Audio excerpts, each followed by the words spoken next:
अक्सर देखा गया है कि हम किसी का भी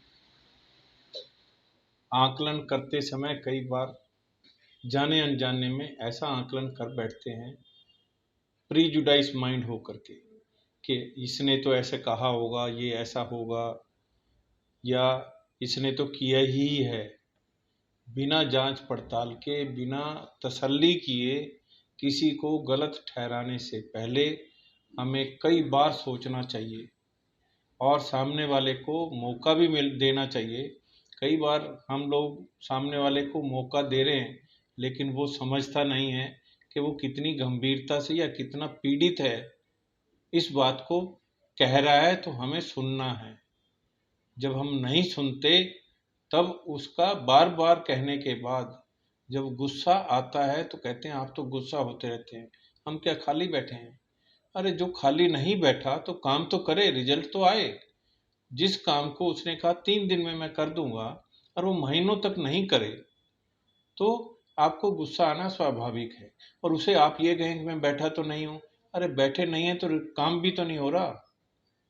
आप तनख्वाह ले लेने के लिए तो आते हैं, सुबह घर से चलते हैं मैं काम पे जा रहा हूँ, जो काम आपको दिया गया है वो काम ही नहीं कर रहे हैं। चाहे वो एम्प्लॉयर है, मालिक है, बिल्डर है, इंडस्ट्री का है, हॉस्पिटल का है, स्कूल कॉलेज का है या यूनिवर्सिटी का है, कभी भी ऑफिस में बैठ कर के प्लानिंग नहीं की जा सकती। और कोई भी आदमी यदि कंप्लेंट करता है या सुझाव देता है या अपनी पीड़ा बताता है, आपकी बॉडी लैंग्वेज से ये नहीं लगना चाहिए कि ये तो सुनने के लिए तैयार ही नहीं है। इससे आपका आचरण का पता चलता है। अगर आप भगवान ना करे उसके पास ऑप्शन हो तो वो आपके पास आए ही नहीं। रखा आपको गया है, क्या आपके घर गया था जिस जिस समय आपकी अपॉइंटमेंट नहीं हुई थी? या जब आप छोड़ के चले जाएं क्या आपके घर फोन करेगा? वे लोग तरस जाएंगे कि मेरे को तो कोई फोन ही नहीं कर रहा, मेरे को तो कोई ऑफिस में पहचानता ही नहीं। मान लीजिए आप यहाँ से छोड़ करके चले जाएं और आपके साथ कोई भी बात ना करे, या आपसे आप कहीं साहब मिलना है, वो कहता नहीं मिलूंगा, मेरे को बात करनी है, बात भी नहीं करूंगा। तो ऐसा जब आपको अच्छा नहीं लगता है तो सामने वाले को भी अच्छा नहीं लगता है। हमें अपने व्यवहार में कुछ तो परिवर्तन लाना ही चाहिए। पावर का मतलब ये नहीं कि मैं किसी की नहीं सुनूंगा, मैं किसी का फोन नहीं उठाऊंगा, किसी का जवाब नहीं दूंगा, या मैं किसी कस्टमर के प्रति जवाबदेह नहीं हूँ, केवल मालिकों के प्रति हूँ। मालिक कोई भी ऐसा नहीं कहता है, यदि कहता है तो उसे अपने बिजनेस की परवाह नहीं है। नए नए प्रोजेक्ट बनाना अलग बात है, लेकिन पुराने प्रोजेक्टों को रिटेन करके रखना, कस्टमर की फीडबैक अच्छी आए, यदि तो आप इसके बारे में गंभीर हैं तो आपको बहुत अच्छे रिजल्ट प्रोजेक्ट बनाने के साथ साथ उनमें भी आएंगे जो पुराने हैं। कुछ लोग नए प्रोजेक्ट या नया काम तो कर लेते हैं लेकिन उन कस्टमर को ना तो रिटेन करके रखते, ना उनका ध्यान रखते। सेटिस्फाई डिलाइट करना तो बहुत दूर की बात है, सेटिस्फाई भी नहीं होते। क्या आप ये चाहते हैं कि मैं प्रोजेक्ट तो नए बनाता रहूं और उसके अंदर बताऊं कि हमारा प्रोजेक्ट इतने लोगों के उनको अकोमोडेशन दे रहा है, इतने प्रोजेक्ट बन चुके हैं, यहाँ यहाँ यहाँ यहाँ फोटो खिंचवा के डाल दिए। अगर वो एक्चुअल में उस जगह पे आए तो वहाँ के रेजिडेंट से अगर फीडबैक लें तो कितने लोग आपके फीडबैक में खरे उतरेंगे। कभी हम लोग ये सोचते नहीं हैं। केवल विजिट कराने के समय पे फुहारे चला देना, सफाई थोड़ी देर के लिए कर देना, फूल पौधे सजा देना, यही आपका बड़ा रोल नहीं है। बड़ा रोल है कि उसको आप रिटेन करके कैसे चल रहे हैं। मेंटेनेंस डिपार्टमेंट जिस बिल्डर ने रखा और वो मेंटेन ही नहीं कर रहा और उसे शाबाशी दे रहे हैं, ये क्या मतलब हुआ कि नहीं साहब वही करेगा? अरे जब वो कर ही नहीं रहा तभी तो आपके पास आए।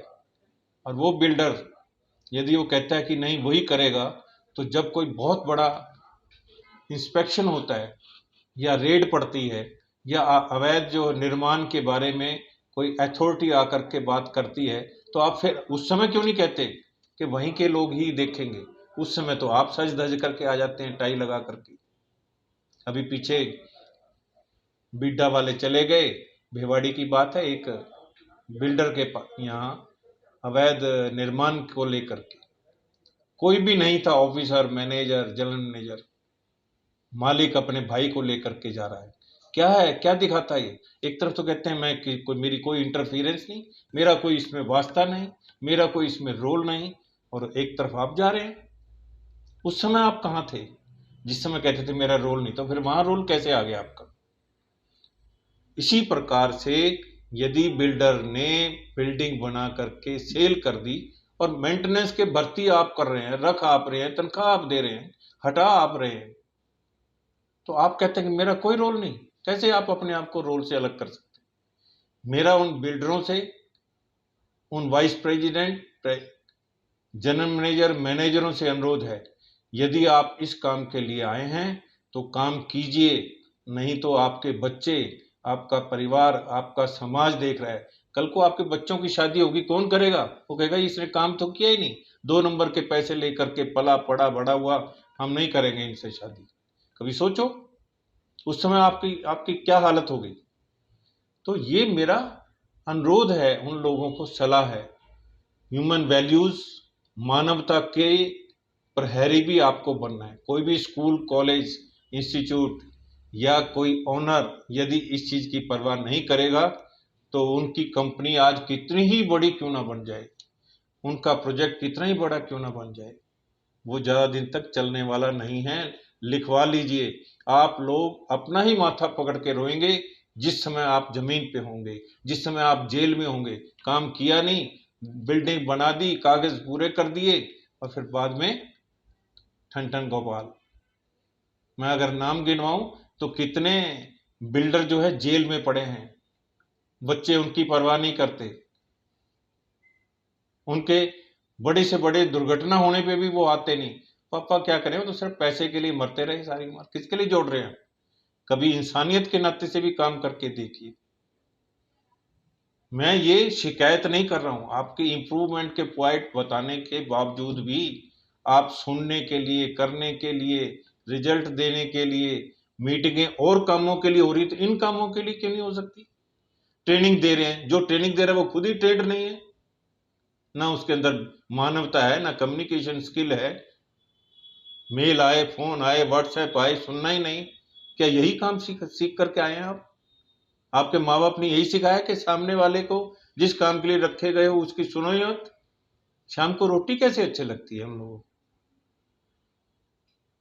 तो आप याद रखिए, जिस समय आप सीट पे नहीं होंगे यही लोग आपसे नफरत करेंगे। आज आप बात नहीं कर रहे हैं, कल को ये मास लेवल पे कहीं शादी ब्याह में, कहीं और फंक्शन में, घटना दुर्घटना पे मिल गए, आप आंख मिलाने लायक नहीं होंगे। मैं आपसे पुनः अनुरोध करता हूं, सभी बिल्डरों से, एम्प्लॉयर से, चाहे वो स्कूल कॉलेज के हैं, हॉस्पिटल के हैं या इंडस्ट्री के हैं, अपने स्टाफ के अंदर जो गुण देखना चाहते हैं पहले वो खुद पैदा करें, तभी वो गुण मिलेंगे। आप ही अगर किसी की परवाह नहीं करेंगे, किसी को डांट रहे हैं बिना बात, बिना काम की, बिना मेहनत वाले को शाबाशी दे रहे हैं, तो वो क्यों मेहनत करेंगे? वो भी उम्मीद करेंगे आपसे कि जब काम करने वाले को शाबाशी नहीं मिल रही है। इसीलिए तो आना और जाना लगा रहता है। कितने एम्प्लॉयर कहते हैं साहब हमारे यहाँ एम्प्लॉय रुकते नहीं है। एम्प्लॉय ना रुकने के पीछे आपने कभी उनको बुला करके पूछा कि आप क्या कारण है, किस कारण से छोड़ करके जा रहे हैं? उसके कारण तो आप ही होते हैं, पूछे कैसे? इसलिए मेरा आपसे पुनः अनुरोध, और ऐसे सभी एम्प्लॉयर से, प्लांट हेड से, मैनेजर से, जनरल मैनेजर से, एचआर हेड से, प्रिंसिपल से, हॉस्पिटल के डायरेक्टर से, एडमिनिस्ट्रेटर से, प्रशासन से, कमेटी, बीडा, पुलिस अथॉरिटी, देख रही है हमारे सामने गलत काम हो रहे हैं, होने दो यार, कोई आएगा तब देखेंगे। और फिर बाद में इतना बड़ा हो जाता है कि आप उसको हटा नहीं पाते हो। तो जिस काम के लिए हमें रखा है उसके प्रति कुछ तो न्याय करें। या जो कुछ बिल्कुल नहीं हुआ और उसमें उसमें आप दलील दे रहे हैं कि सब कुछ हो गया, किसको बेवकूफ बना रहे हैं आप? इसीलिए तो आग लगने पे आप एक भी कागज नहीं दिखा पाते। आग लगने पे ये नहीं बता पाते कि सिलेंडर, इसकी एक्सपायरी डेट थी नहीं थी। फायर एक्सटिंग्विशर काम क्यों नहीं कर रहे? पानी क्यों नहीं था? पौधे क्यों सूख गए? ये कूड़े का ढेर क्यों लग गया? किसी बात का जवाब नहीं।